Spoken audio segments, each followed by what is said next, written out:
各位粉絲、各位朋友，歡迎大家嚟到凌晨空間之飛升龍堂。Hello，你好，我係開運王葉龍師傅，亦都係非物質文化遺產嘅傳承大師。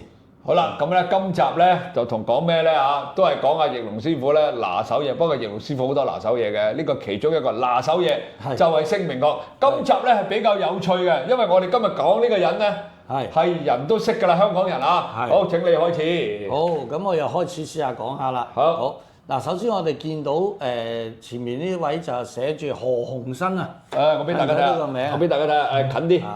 好，你繼續講得啦。佢哋見到新歌啊，係啦。咁啊，之前講阿郭台銘嗰集，唔知大家有冇睇啊？全部都空數喎。係。咁巧呢個名啊，全部都吉數喎。全部都吉數。係啦，嗱，我攞支筆紙俾大家睇下先。但係你吉數都係點解得65分嘅？係啦，吉，呢個都吉，即係全部五格。五格都吉喎，佢叫做三才五格啊嘛，五格都吉喎。點解？5個吉，但係都係得65分。點解得65分咧？又我真係唔知。何鴻燊咧，嗱，因為何鴻燊何生咧已經過身啦，即係佢條命已經出咗嚟㗎啦，即係冇得再改變啦，除非佢即係嘛。係。咁佢條命點都唔會少得65分啦。65分啦。我唔識風水命理嘅，我都寫咗95啦。你都唔止65啦，如果你條命係嘛？我起碼如果嗱，你叫我寫，我一定寫佢95分。係啊，或以上。係啦。100分定唔寫，因為冇人100分。係啦。咁點解佢95分？所以咧，其實我要為姓名學平反，所以大家唔好淨係睇住上網打分嗰啲，話打咗100分就好啦。咁。將個65分就唔好啦，31分就唔好啦，嗰啲千祈唔好信得咁緊要，我哋參考下算啦。好啦，麻煩你同我分析下究竟點解呢條友咧寫到阿何鴻燊咧得嗱，佢呢度寫住咧總格得40，跟住就吉水，跟住咧就總姓名就得分得65，點解佢咁寫咧？我又唔明。嗱，其實姓名咧呢一種姓名學咧叫三才五格姓名學，主要係嚟自日本嘅。三才五格係啦，叫紅騎士姓名學。紅騎士咁佢其中有啲部分都係準嘅，例如咧就講個疾病方面啦。哦，係可以睇得到個人有啲咩嘅疾病嘅。係啦，譬如話舉個例，當係火克金咁先算啦。咁佢就變咗嚟講，個金咧會有機會受傷。金咁啊，姓何呢個金受傷。係啦，姓何嘅金個五行金受傷咁樣。咁所以咧，佢可能就因為咁而減咗分嘅，但係其實就唔係咁簡單嘅，我哋仲有好多其他嘅睇法。喂，大佬啊，佢係年紀大，後尾先病啫，佢後生冇咩病痛㗎。都唔知幾壯健咯。成80歲。係啦。佢第一次跌倒嘅時候已經接近80歲啦。係啦。第二次跌倒嘅時候係80幾歲。係啦。咁佢點會係65咧？嗱，所以其實咪又係有好多要值得商榷嘅地方咯。所以我就想。大家知道姓名學唔係咁簡單嘅嘢，千祈唔好 BB 仔一出世咧就買本書自己就去睇呢啲咁嚟改名，我真係見得太多啦，係嘛？上次咪我表哥瀨晒嘢嗰啲，係啊，即係其實太多呢啲。唔係好啦，咁講翻何鴻燊呢位，何鴻燊呢位，我哋可以叫做傳奇人物啦，真係佢真係一生真係傳奇。係。好啦，咁其實呢度睇唔睇到佢咧？其實係長命定短命咧？嗱，各位粉絲，我哋咧喺2026年咧將會推出2款嘅盤菜啊！咩盤菜啊？喂，圍村盤菜、重慶麻辣盤菜。係啦，一款辣，一款唔辣，俾大家揀啦。嗱，不過咁，而家我講嘅咧就係仲有推出呢個咩嚟㗎？山東羊腩煲。仲有呢個咧？重慶雞煲，哇！又係有辣有唔辣啊！嗱，今年咧喺呢個農曆新年裏邊咧，你只要揾我哋小助手咧落單咧，就可以享受到咧呢啲咁美味嘅食物，全部都係由我同阿威哥研製出嚟㗎，係咪？係，冇錯啦嘛。好啦，嗱喺呢度咧預先多謝粉絲支持先啦，我哋同粉絲講多謝啦。好，多謝晒。嗱，長命短命咧嗰個要好詳細計嘅，我哋有運程嘅。係啦，就係。少年、中年、晚年全部都睇到晒，係啦。但係我起碼睇到呢個咧，何鴻燊有啲咩特點知唔知咧？佢咧個總格係40畫。嗱，當然一個數唔會令到佢絕對好或者差嘅，我成日都講。咁佢再加埋其他24、33同埋23數，咁就變咗會好好多啦，成個數。即係喺你嘅角度，佢係呢個總數40啊。係啦，跟住再加23、33、33呢啲24，係啦，咁就變咗好好啦。點解咧？嗱，24咧就係好似郭台銘嗰個一樣咁上下。哦，其實呢一個24數就好特別嘅。我哋叫做係人緣桃花數。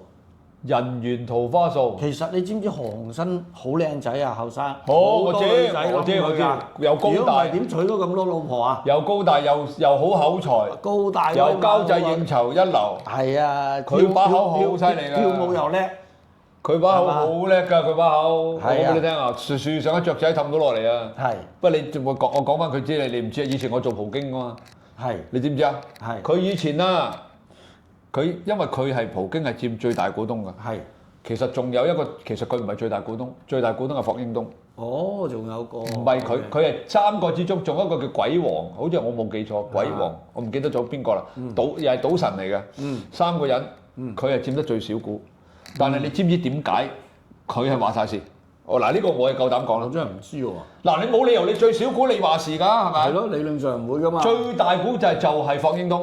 仲有一個佢3個人嘅，係你知唔知佢？所以話佢口才好就口才好啊！係。佢同大家開會，即係佢講咗呢個計劃出嚟，咁就掹咗霍英東同埋另外一個賭王，係我唔記得叫咩名啦，好出名嘅又係。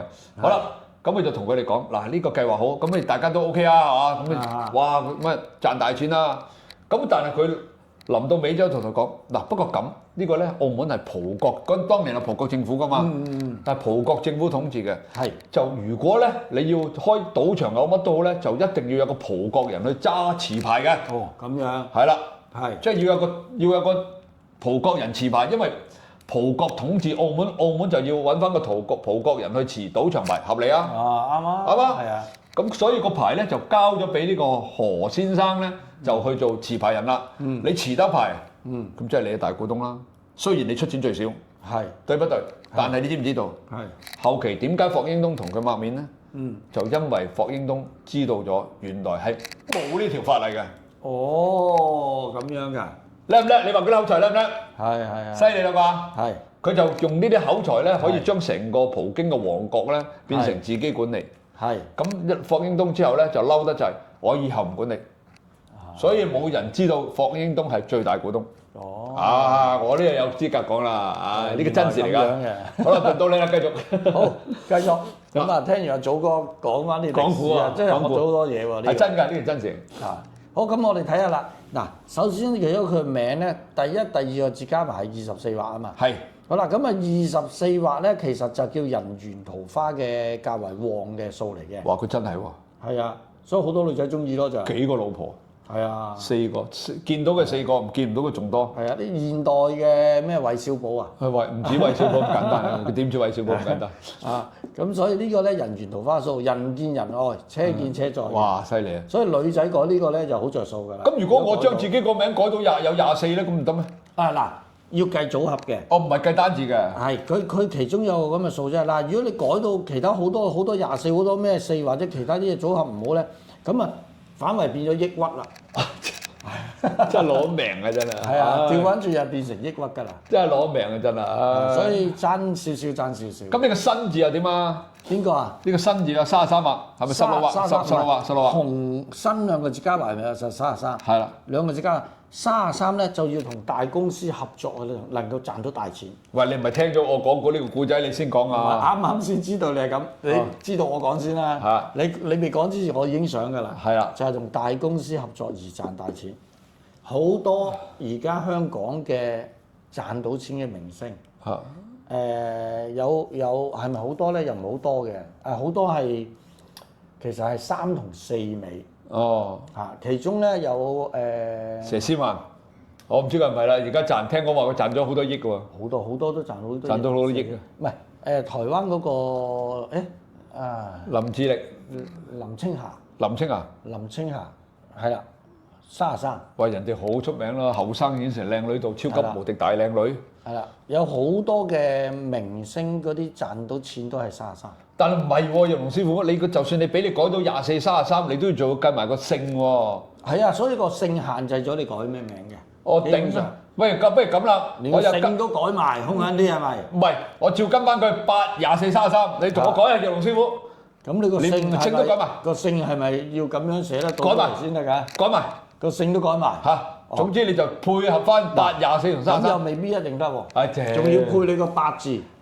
如果你八字忌火嘅，咁你兩個火太多啦。又燒過頭。或者我哋仲有個先天五行嘅，呢個係丙，呢個係癸，呢個係癸，係啦。咁你忌水嘅，咁又唔得，係啦。咁即係所以係好複雜嘅。煩啲啊，成老師係好煩嘅，記都記死你。但係我就想講俾大家聽，點解成功咧？佢聰明靈活有人緣桃花數之外咧，佢有33、23就係坐言起行。哇！做就做㗎啦。即係佢唔會拖延嘅。似我喎，我似佢，佢似我。你有冇見過佢真人啊？有，梗有啦。佢以前會好風采得嚟，但係又好快嘅啲嘢咁樣，好有風采，但係又好快嘅。佢除咗呢樣之外咧，佢對老員工啊好好㗎。係嗱，我又講少少故仔啦。講開唔知點解我多嘢講，你唔好介意。係。佢曾經因為嗰陣時我喺葡京酒店做行政總廚嘛，咁有間餐廳嘅叫樂宮。係啦，就喺地牢嚟嘅。咁樂宮咧裏邊咧好奇怪，我當時又去管理嘅時候，即係嗰度都係我管理嘅。咁咧裏邊有個員工咧，佢日日翻嚟咧，年紀都接近60以上㗎啦，可能60頭咁啦。佢日日翻嚟咧打卡，打完卡咧就坐喺嗰個即係個餐廳裏邊有個辦公室嘅，佢就坐喺辦公室第一張台，咁就攞份報紙，攞杯奶茶，就咁嘅啫。跟住好啦，坐個零2個鐘頭就去食飯，食完飯就翻嚟坐一陣，收工。係，咁我奇怪啦。第一日我又唔知佢咩職位啦，我又唔知佢樓面啦，定係做後勤啦，或者做會計啊，我唔知啦嘛，我費事得罪人。咁啊1日2日3日4日，我日日都見到咁。咁我多口問啊，問啲老員工，喂，我話呢位阿叔做咩㗎？點解日日唔使做嘢飲杯茶嘅？跟住佢就話：噓，冇嘈。我做咩啫？講唔講得㗎？咁拉咗我出咗面講，呢個咧係阿何生在，即係佢嗰陣時何生未走㗎。係何生曾經講過一句，佢翻嚟。佢中意做乜都由佢。係員工嚟嘅。員工，但係照出糧。我仲以為係嗰啲親戚啊。唔係，係員工。係嗰啲添。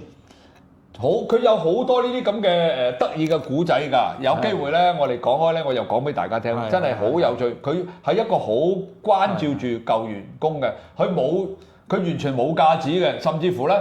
佢有時又嚟食飯都好啦，尤其是佢太太，佢有幾個太太㗎嘛。唔好講啦，佢幾個太太，費事得罪。講翻佢先，咁佢咧就甚至乎見到啲人咧咁啊，喂點啊呢輪？你呢輪點啊？好耐冇見你咯喎。其實佢自己少落去啫。呢輪有咩？好 friend 喎，即係同人哋。好 friend，冇嘢嘅，完全冇架子，唔會話高高在上，冇呢啲嘢嘅。直情有時咧，甚至乎佢行過咧，甚至乎你同佢一齊咧去，有時我哋個中菜經理啊。咁佢帶學生，佢話你帶我睇啲嘢睇嚟咧，咁有時佢行得快咧，佢幫我開埋門嘅。係啊，好特別。係啊，講啦。即係嗱，個人緣好好咯。好犀利，好犀利。呢個咧叫外格，喺外邊嘅。係。第一個字加埋第3個字。就唔係話將呢個字加1變成外格，係2個咁樣變成外格。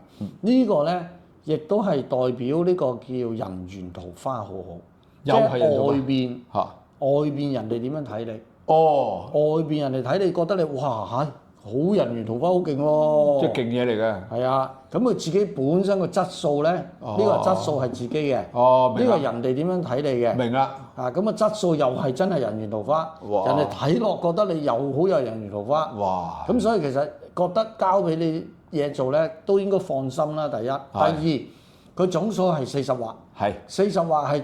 五行咧其實屬水喎，喺呢個佢個3才5格嗰度計出嚟。咁即係點啊？咁嗱呢個唔係真係水啊嚇！如果我哋中國嘅五行咧，零永遠唔會有出現嘅，係1至9嘅啫。係點解咧？佢呢個虛數嚟嘅。虛數嘅水，佢即係我哋做計算用嘅啫，即係代數用嘅啫。係。咁但係咧，我哋就代咗落去咧，我都證明佢咧係屬於一種聰明智慧嘅象徵嚟嘅。係啦，咁所以佢40畫咧係聰明智慧最能夠代表嘅古人啊，有40畫嘅係邊個咧？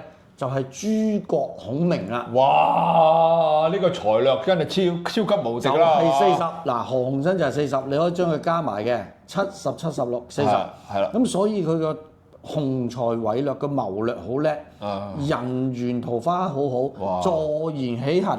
外邊又吃得開，咁你成個加埋個名一定係夾埋佢八字先至更加 work，所以佢先去到咁嘅階段咯。但係得65分太離譜啦！我都覺得係啊！嗱，其實咧咁樣㗎，佢哋呢啲師傅咧好得意㗎，好中意咧，即係佢學嗰樣嘢咧，好中意攞人哋嗰啲嘢翻嚟睇嘅。阿翼龍師傅成日都係咁講嘅，研究下人哋嗰個點解咁啊？點解咁？攞個最名人又好，或者嗰個十惡不赦嘅又好，點解研究佢咁差咧？點解研究佢咁咧？佢哋成日都係咁嘅，因為我之前咧佢講過俾我聽嘅。係啊，不過我而家講呢啲都係叫做一部分嘅姓名學，其中一套啫喎。係，其實我好多套㗎嘛，我講過，我都未講前邊呢啲嘅姓名學嗰個關係喺個名㗎。就算你後邊呢啲全部搞到好好，但係原來你呢個組合唔得咧，都係全部全軍覆沒啦。好啦，最後嗱，我想你咁樣。你分享一個比較特別啲嘅改名，你幫佢改咗名之後，唔理你大人細路、女人男人都好，嗱唔好再講嗰個做夜場嗰個啦，講個唔做夜場做生意嘅，做生意嘅，做生意，做生意嘅改名，嗱因為我真係好多嘅，係啦，嗱其中有個徒弟啦，好係啦，咁啊初嚟揾我咧都係想了解下我係咪真係真材實料嘅啫，係啦。咁佢咧就俾佢嘅電話我啦，俾佢個名我啦咁樣，咁我就講晒佢電話名所產生嘅問題啦，咁佢覺得啱，所以咧就肯即係俾錢我去幫佢重新改個電話，同埋加個名俾佢用。加個名係改名咯，即係改名咯，因為我哋唔使改身份證噶嘛，加個別名一樣有效噶啦嘛。咁加咗個名俾佢之後咧，佢本來咧就冇得升職。哦，係啦，咁就跟住唔知1年2年啦，我唔好記得。即係佢本身就話個上司對佢係麻麻地，打壓啦，各樣嘢啦。但係最終就係佢升職。點解？改咗名。哦，佢個上司仲喺咩度？我而家唔知喎，因為我冇問佢喎。但另一個都係個客，又係咯。做地盤嘅管理人員嘅，又係話冇得升職㗎啦，又同佢改咗個名，又升咗職。哦，呢個真係，即係有時呢個世界嘅嘢就永遠都係咁樣嘅，即係你有時，即係我哋中國人咧，點解你有啲人話我哋中國人迷信？其實唔係，全世界都一樣，不過只不過信奉嘅神明唔同啫，係嘛？而但係我哋中國人所信嗰套嘅。嗰套玄學又好乜都好咧，我自己覺得咋，因為我都見過無數我見過真係無數啊！你冇嘢嘅，有時就係譬如睇風水咁，就咁喐幾樣嘢，佢就已經唔同咗。哦，係啊，好奇怪啊！我哋中國人呢啲都有可能，應該就係話等於阿翼龍師傅講嘅磁場改變咗。係咯，全部已經改變晒。冇錯。但係你話真係你摸得到、聞得到、睇唔到咧，就未必有。但係個結果就好多時咧就會。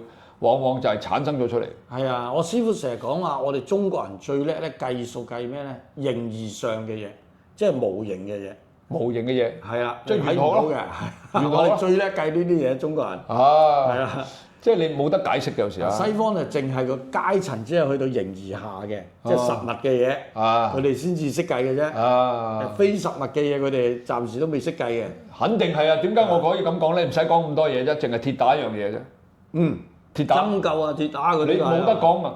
斷手斷腳喺西方嚟講，割開佢，將攞塊不鏽鋼駁翻斷嗰度。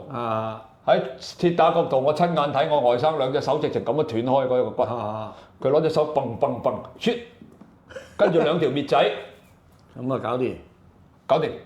真係呢啲我親眼睇住嘅，仲要先影一張 X 光，再影多張 X 光。嗱，阿舅父你睇下，斷咗㗎！哇，我係喎。整完之後，你睇下黐翻埋啦，嚇咁樣喎，喺大埔嚟㗎，有需要揾我啊嗰個，即係勁到可以咁樣，你啲西方嘅有排都追唔到。所以我哋中國嘢有好多好叻嘅嘢存在。冇錯啦，不過最慘已經失傳咗啦，有啲有好多都失傳。係嘛，即係始終都係歸咎於嗰個門派嘅問題啊，係嘛？都會，但係其實我有較為，我覺得自己會好啲嘅，我好肯教嘢嘅。啲人嚟學嘢我都係教晒嘅。你而家喺工聯會都教緊啦，教到爆晒啦。包晒棚㗎。係啦，啲人都報唔到名，好多都報唔到咪報你先。佢開咗一班3日就好似話爆咗啦。咁跟住咧就再邀請我再開多班，因為好多人就繼續喺度問緊。你唔好報咁多班啊！你冇時間啊！唔好教咁多啦。眼瞓啊，攰啊。咪咯係咯。咁啊再開多班咧。轉頭又爆埋啦，所以啲人同我講嘅都冇辦法，我開唔到咁多班。唔好搞啦，真係太辛苦啦。好啦，到最後啦，嗱，咁我哋咧講翻啦，嗱，因為2026年咧赤馬紅羊劫啦，咁我哋咧就揾到阿 Nelson 大師咧，第一有8大守護神啦，睇翻對上嗰2集咧，我哋會講，我會將張圖 key 喺度，8大守護神。有8個唔同嘅菩薩，就對應翻你咧嗰個12生肖啦。呢個係8大守護神。呢個叫墨玉啊。咁另外咧就阿格翼龍師傅，我哋之前咧就俾人請咗好多噶啦，而家仲有幾粒喺度。貴人玉啦，就係呢個啦。我亦都將呢張圖 key 喺度啊。咁你大家有需要嘅帶啲嘢護下身啊，擋一擋呢個2026年嘅赤馬紅羊劫嘅咧，咁就揾小助手啦。不過要阿翼龍師傅開光咧，你就算請咗都好，都要3個禮拜最快啊！因為開光需時啊，大家唔好介意。好啦，呢集就到呢度啦，翼龍師傅，記住我哋係凌晨空間之飛星龍堂啊！記住點讚、收藏、轉發、撳個鐘仔，多謝大家，拜拜。